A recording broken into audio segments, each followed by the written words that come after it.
Hi, ಎಲ್ಲರಿಗೂ ನಮಸ್ಕಾರ. ಇವತ್ತು ನಾವು ನೋಡ್ಕೊಂಡು ಬರ್ತಾ ಇರೋ ರೆಸಿಪಿ ಬೆಣ್ಣೆ ಮುರುಕು. ಬೆಣ್ಣೆ ಮುರುಕಿಗೆ 1 ಕಪ್ ಕಡಲೆ ಮತ್ತು 2.5 ಕಪ್ಪು ಅಕ್ಕಿ ಹಿಟ್ಟು. ಇಷ್ಟು ಸಾಮಗ್ರಿಗಳಿದ್ದರೆ ಬೇಗನೆ ಮಾಡ್ಬೋದು. ಈಗ ಕಡಲೆನ ನಾನು ಮಿಕ್ಸರ್ ಜಾರ್ಗೆ ಹಾಕಿ ನಾನು ಮಿಕ್ಸರ್ ಮಾಡ್ಕೊಂಡು ಬಂದಿದ್ದೀನಿ. ಅದು ಫುಲ್ ಪೌಡ್ರ್ ಆಗಬೇಕು, ಫೈನ್ ಪೌಡ್ರ್ ಥರ ಆಗಬೇಕು. ಯಾವುದೇ ರೀತಿಯ ಸಣ್ಣ ಸಣ್ಣ ಕಡಲೆ ಪೀಸಸ್ಸು ಇರಬಾರ್ದು. ಈಗ ನಾನು ಈ ಕಡಲೆ ಹಸಿಟ್ಟಿಗೆ ನಾನು 2.5 ಕಪ್ ಅಕ್ಕಿ ಹಿಟ್ಟನ್ನ ಹಾಕ್ತಾಯಿದ್ದೀನಿ. 1 ಕಪ್ ಕಡಲೆಗೆ 2.5 ಕಪ್ ಅಕ್ಕಿ ಹಿಟ್ಟನ್ನ ನಾವು ಇದಕ್ಕೆ ಸೇರಿಸ್ಬೇಕು. ಈಗ ಸೇರಿಸಿದ ಮೇಲೆ ನಾನು ಅದಕ್ಕೆ ಉಪ್ಪು ಹಾಕ್ಕೊತಾ ಇದ್ದೀನಿ, ಮತ್ತು ಅಚ್ಕಾರದ ಪುಡಿ ಹಾಕ್ತೀನಿ, ಮತ್ತು ಜೀರಿಗೆ ಹಾಕ್ತಾಯಿದ್ದೀನಿ.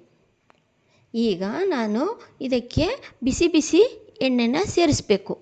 ಬಿಸಿ ಬಿಸಿ ಕಾದಿರೋ ಎಣ್ಣೆನ ನನಗೆ ಸೇರಿಸ್ತಾ ಇದ್ದೀನಿ. ಈಗ ಚೆನ್ನಾಗಿ ನಾವು ಮಿಕ್ಸ್ ಮಾಡ್ಕೋಬೇಕು ಕೈಯಲ್ಲಿ. ಚೆನ್ನಾಗಿ ಮಿಕ್ಸ್ ಆದಮೇಲೆ ನೋಡಿ, ಎಣ್ಣೆ ಹಾಕಿದಾಗ ಈ ಥರ ಉಂಡೆ ಕಟ್ಟಿದಾಗ ಅದು ಒಳ್ಳೆ ಟೆಕ್ಸ್ಚರಲ್ಲಿ ಬರಲಿಲ್ಲ. ಸೊ ನಾನು ಮತ್ತೆ ಬಿಸಿ ಬಿಸಿ ಎಣ್ಣೆನ ತೊಗೊಂಬಂದು ಅದಕ್ಕೆ ಹಾಕ್ತೀನಿ. ಹಾಕಿ ಮಿಕ್ಸ್ ಮಾಡಿ ನಾವು ಉಂಡೆ ಕಟ್ಟಿ ನೋಡ್ತೀನಿ.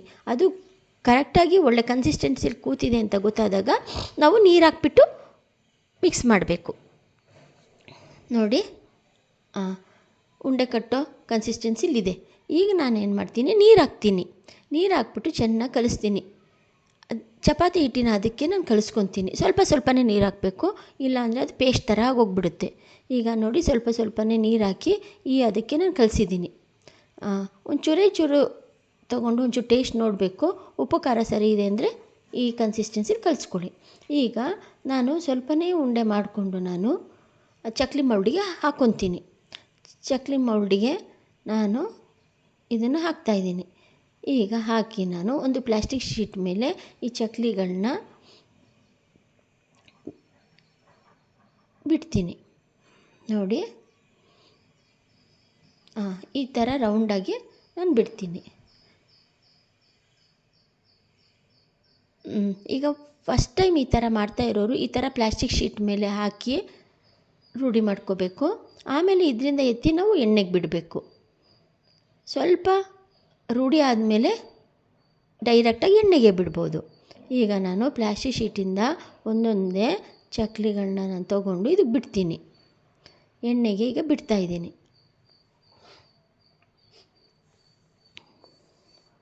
ಎಲ್ಲ ಚಕ್ಲಿಗಳನ್ನ ನಾನು ಎಣ್ಣೆಗೆ ಬಿಟ್ಟ ಮೇಲೆ ನಾನು ಅಲ್ಲಿ ಬಿಸಿ ಬಿಸಿ ಎಣ್ಣೆಯಲ್ಲಿ ನೊರೆಗಳು ಶುರುವಾಗುತ್ತೆ. ಈ ನೊರೆಗಳು ಸ್ಟಾಪ್ ಆಗೋ ತನಕ ನಾವು ಆ ಚಕ್ಲಿನ ಮುಟ್ಟಬಾರ್ದು, ಟಚ್ ಮಾಡಬಾರ್ದು.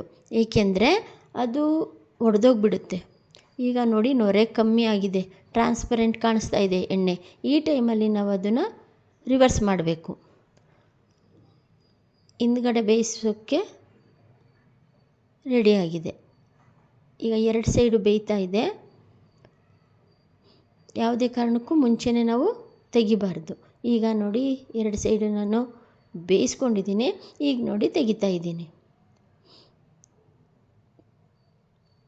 ಈಗ ಚಕ್ಲಿ ಬಿಡೋದನ್ನು ಒಂದು ಸ್ವಲ್ಪ ಪ್ರಾಕ್ಟೀಸ್ ಆಗಿದೆ ಅಂದಾಗ ಡೈರೆಕ್ಟಾಗಿ ಎಣ್ಣೆಗೆ ಬಿಟ್ಬಿಡ್ಬೋದು. ಡೈರೆಕ್ಟಾಗಿ ಎಣ್ಣೆ ಬಿಟ್ಟಿದ್ದೀನಿ. ನೋಡಿ, ನೊರೆ ಬರ್ತಾ ಇದೆ. ಈಗ ನಾವು ಅದನ್ನು ರಿವರ್ಸ್ ಮಾಡೋದು ಬೇಡ. ಈಗ ಟ್ರಾನ್ಸ್ಪರೆಂಟ್ ಥರ ಆಗಿದೆ ಆಯಿಲ್ಲು. ಈಗ ನಾನು ಅದನ್ನು ರಿವರ್ಸ್ ಮಾಡ್ತೀನಿ. ಈಗ ರಿವರ್ಸ್ ಮಾಡಿದ್ದೀನಿ. ರಿವರ್ಸ್ ಮಾಡಿ ಅದು ಟಚ್ ಮಾಡಿ ನೋಡ್ತೀನಿ. ಅದು ತುಂಬ ದಿವಸ ಇಡಬೇಕು ಅಂತ ಅನಿಸಿದ ಪಕ್ಷದಲ್ಲಿ ನಾವೇನು ಮಾಡಬೇಕು ಅಂದರೆ, ಅಲ್ಲಲ್ಲೇ ನಾವು ಎಣ್ಣೆಲಿದ್ದಾಗಲೇ ಅದನ್ನು ಪೀಸ್ ಮಾಡಿಬಿಡ್ಬೇಕು. ಪೀಸ್ ಮಾಡಿದಾಗ ಏನಾಗುತ್ತೆ ಅಂದರೆ ಅದು ಮುರ್ಕೊಳ್ಳುತ್ತೆ. ಸಣ್ಣ ಸಣ್ಣ ಪೀಸ್ ಆದ ತಕ್ಷಣವೇ ಅವು ಜಾಸ್ತಿ ದಿವಸ ಎಣ್ಣೆಲಿ ಉಳಿಯುತ್ತೆ. ಯಾಕೆಂದರೆ ಅದು ಸಣ್ಣ ಸಣ್ಣ ಪೀಸೆಲ್ಲ ಎಣ್ಣೆಯಲ್ಲಿ ಚೆನ್ನಾಗಿ ಬೇಯ್ದಿರುತ್ತೆ. ಆದ್ದರಿಂದ ಅದು ಜಾಸ್ತಿ ದಿವಸ ಬಾಳಿಕೆ ಬರುತ್ತೆ, ಗರಿಗರಿಯಾಗಿರುತ್ತೆ.